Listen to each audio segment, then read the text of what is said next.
Selamat datang di channel Pemuja Malam. Jangan lupa like, share, and subscribe ya. Terima kasih.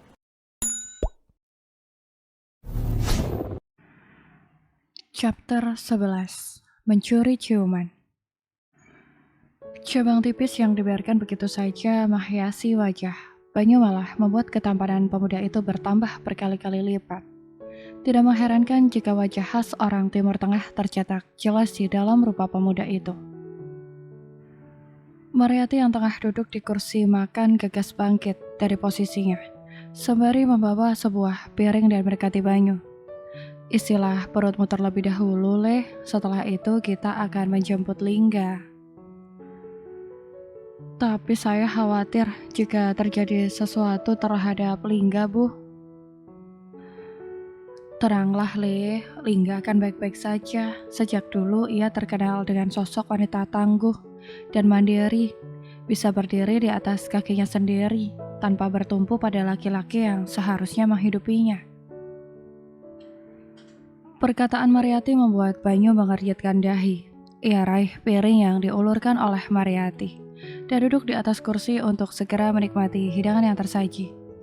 Bu, apa benar bahwa Lingga sudah memiliki suami? Banyu memasukkan satu suap makanan ke dalam mulut. Ia teramat penasaran dengan cerita tentang Lingga, dan saat ini ia ingin mengorek informasi perihal wanita itu. Iya, Leh, Lingga sudah memiliki suami. 5 bulan yang lalu ia menikah dengan Heru, ucap Mariati sembari memilah-milah cabai rawit. Dan ia buang batangnya untuk kemudian ia simpan di kulkas. Memang suami Lingga kerja apa, Bu? Kok sampai membiarkan istrinya berjualan jamu? Sambung Banyu semakin penasaran. Mariati mengedikkan bahu sebagai isyarat bahwa ia tidak terlalu paham dengan apa yang menjadi pekerjaan Heru. Entahlah, Leh, ibu tidak tahu pasti dengan apa pekerjaan Heru. Dia itu setiap hari hanya nongkrong di gardu yang berada di perbatasan kampung itu, yang dekat dengan rumah orang tua Lingga, yang saat ini ditempati oleh Ningrum kakaknya. Banyu hanya mengangguk-anggukkan kepala sebagai pertanda mengerti. Begitu ya, Bu. Tapi kenapa ya? Saya merasa sedikit janggal dengan keseharian suami Lingga. Saya juga merasa Lingga tidak bahagia dengan pernikahannya. Selepas mengutarakan hal itu, Banyu mendadak menggeleng-gelengkan kepala. Entah mengapa berasal dari mana prasangka itu. Namun jika mengingat wajah Lingga yang menolong Sukmaya semalam, wanita itu nampak menyimpan sebuah kesedihan yang tidak ingin siapapun mengetahuinya. Iya, wajah wanita itu seakan memancarkan aura kesedihan yang nyata. Ibu juga kurang paham, Nak. Yang jelas, Lingga itu sosok wanita mandiri. Sudah sejak remaja, ia ditempa oleh keadaan untuk menjadi wanita tangguh. Tidak mengherankan jika saat ini ia berusaha mati-matian untuk memenuhi semua kebutuhan hidupnya. Itulah yang membuat ibu bangga. Banyu seakan larut di dalam cerita yang disampaikan oleh Mariati. Seakan menjadi poin plus untuk dirinya. Di zaman seperti ini masih ada sosok wanita tangguh yang berusaha berdiri di atas kakinya sendiri meskipun ia sudah memiliki suami. Benar-benar istimewa wanita itu. Aku semakin yakin bahwa kehidupan pernikahan Lingga sedang tidak baik-baik saja. Apa aku rebut saja ya Lingga dari suaminya? Dan apakah ini merupakan salah satu pertanda dari Tuhan bahwa Lingga yang kelak menjadi jodohku? Oh astaga Banyu, mengapa pikiranmu menjadi liar seperti ini? Bahkan dari mana kamu berasal saja sama sekali belum kamu ingat. Masa iya sudah memikirkan untuk merebut wanita bersuami? Banyu semakin larut dalam pikirannya sendiri. Ia benar-benar tidak paham. Semenjak bertemu dengan sosok Lingga di dimensi lain, ia merasa begitu terpikat akan pesona yang dimiliki oleh wanita itu. Keinginannya untuk merebut Lingga dari sang suami seakan semakin menggebu. Mariati memasukkan beberapa sayuran ke dalam kulkas dan kembali duduk di samping Banyu. Oh iya, Leh. Ibu dengar kamu meminta Bapak dan beberapa warga untuk menggali tanah bebatuan yang menjadi tempatmu ditemukan. Memang ada apa, Leh? Banyu meneguk segelas air putih saat makanan di hadapannya telah tandas. Untuk kemudian menanggapi apa yang menjadi pertanyaan wanita parubaya ini. Ini merupakan amanah dari Bapak Lingga, Bu. Entah apa maksud dari skenario yang dituliskan oleh Tuhan. Namun pada saat sukma saya terjebak di dimensi lain, saya bertemu dengan Bapak Lingga. Dia meminta agar tanah itu digali untuk menemukan tulang-tulangnya. Jasad beliau yang selama 10 tahun ini belum ditemukan, ternyata tertimbun reruntuhan jurang yang lumayan tinggi. Mariati sedikit terkejut mendengarkan cerita dari Banyu. Selama ini, Dirga yang merupakan ayah Lingga memang terkenal sebagai pendaki gunung yang cukup hebat. Sejak masa remaja, lelaki itu sudah beberapa kali mendaki gunung. Oleh karena itu, berita hilangnya Dirga di saat melakukan pendakian sungguh menjadi satu berita yang begitu menggemparkan di kampung ini. Baiklah, nanti setelah Bapak pulang dari ladang, biarkan ia mengajak beberapa warga untuk mengeksekusi tulang-tulang Dirga. Banyu beranjak dari posisi duduknya. Ia menuju dapur untuk mencuci bekas piring yang ia gunakan. Tak selang lama, ia pun kembali ke ruang makan. Bu, saya pamit untuk menyusul Lingga terlebih dahulu. Saya khawatir jika sampai terjadi sesuatu kepadanya. Loh, kamu tidak menunggu Bapak pulang dari ladang dulu, Leh? Apa kamu tahu di mana tempat Lingga berada? Atau ibu panggilkan Parmin untuk menemanimu ke tempat Lingga? Tanya Mariati dengan sedikit keheranan. Banyu menggelengkan kepala. Tidak perlu, Bu. Saya sepertinya tahu di mana tempat Lingga berada. Hati saya yang sepertinya mengarahkan langkah kaki saya ke sana.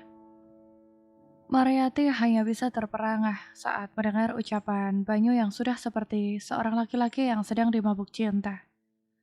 Tanpa sadar wanita parubaya itu tergelak lirih. Baiklah kalau begitu, Leh. Kamu hati-hati ya. Baik, Bu. Barisan awan putih memayungi sang pemuda dalam menjejakkan kakinya menyusuri hutan belantara ini. Sesekali ia memandangi awan yang nampak berarak-arak itu, sembari menghirup nafas dalam-dalam, mensyukuri akan segala kenikmatan yang telah Tuhan berikan. Entah sudah berapa lama sukmanya terperangkap di dalam dimensi lain itu. Namun rasa-rasanya bukan waktu yang sebentar. Bersyukur karena pada akhirnya ia bisa bertemu dengan sosok wanita yang menjadi penolongnya. Ia bahkan tidak bisa membayangkan apa yang terjadi seandainya Lingga tidak datang menolongnya. Kicau burung mulai mengalun merdu ke dalam indera pendengaran, menjadi salah satu kekayaan alam yang berada di dalam hutan. Mereka terbang bebas ke sana kemari, seakan menguasai kawasan. Banyu semakin mempercepat langkah kakinya saat gemericik aliran air sungai mulai terdengar semakin jelas. Senyum lebar terbit di bibir Banyu saat dari kejauhan ia melihat Lingga yang sedang bersender di batu besar, sembari memejamkan mata. Nampaknya wanita itu sedang larut dalam tidurnya, entah lelah atau mengantuk. Namun itu semua bisa saja terjadi karena tenaganya sudah habis setelah bertandang ke dunia lain. Ia sedikit paham bahwa seseorang yang melakukan Rogo Sukmo memerlukan energi yang banyak untuk bisa menembus dinding dimensi itu. Sehingga tidak mengherankan jika wanita itu nampak kelelahan dan kemudian tertidur. Banyu berjongkok di depan Lingga, sembari menikmati kecantikan yang dimiliki oleh wanita ini.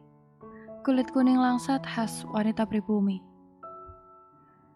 Hidung mungil dan mancung, bulu mata panjang dan lentik. Alis hitam dengan sudut lengkung yang proporsional. Sungguh salah satu ciptaan Tuhan yang maha sempurna. Bibir itu nampak basah dan mengapa seperti memanggilku untuk mengecupnya.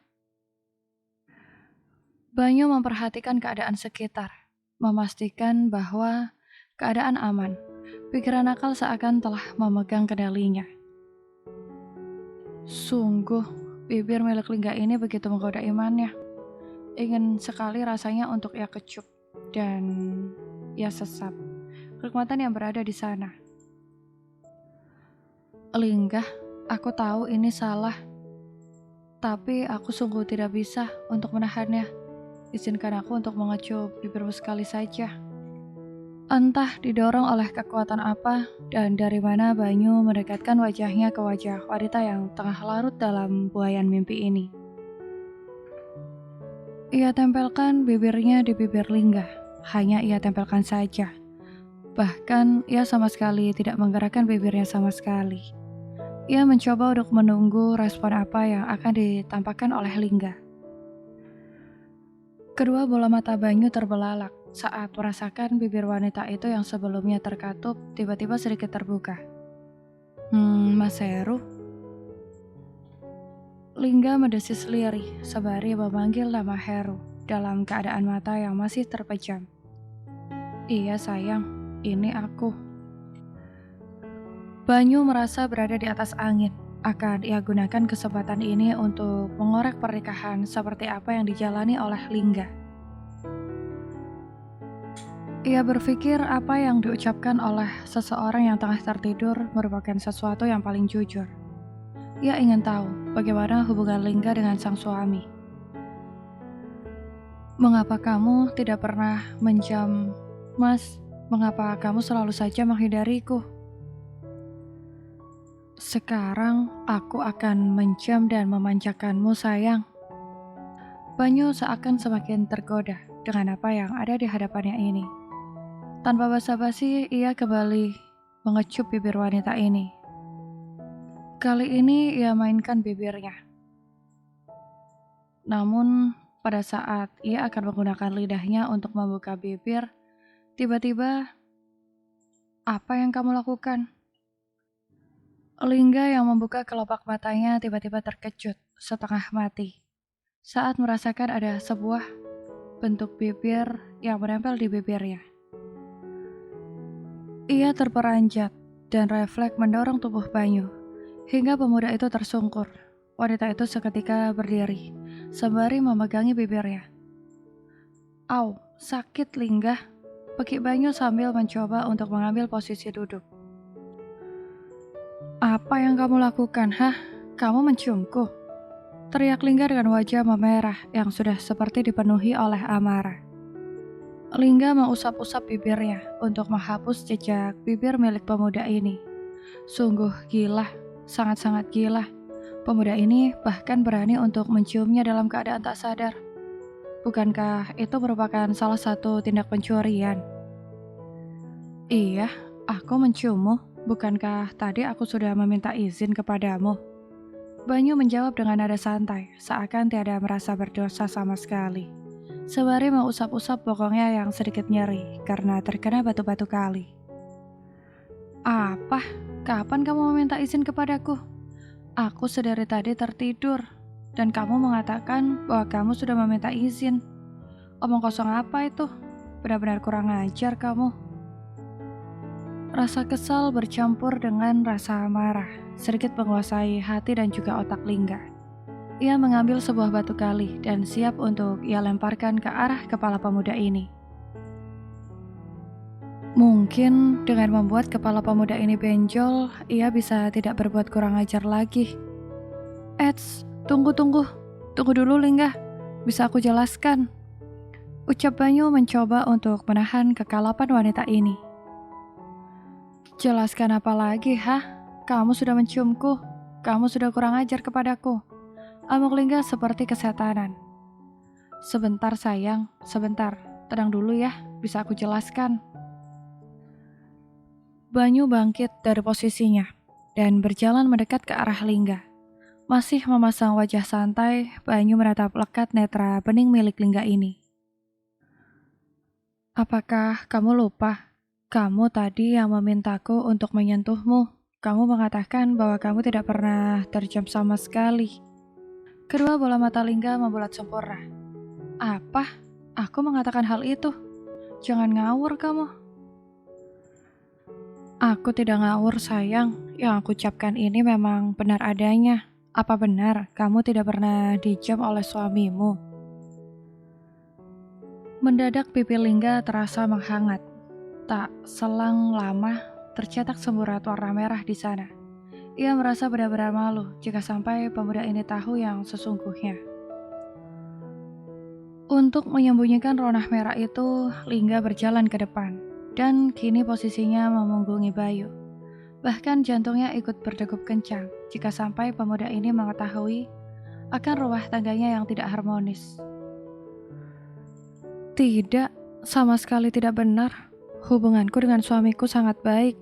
Bahkan setiap hari aku dijam dan disentuh olehnya. Itu semua hanya perkataan alam bawah sadarku yang sama sekali tidak benar. Bersambung.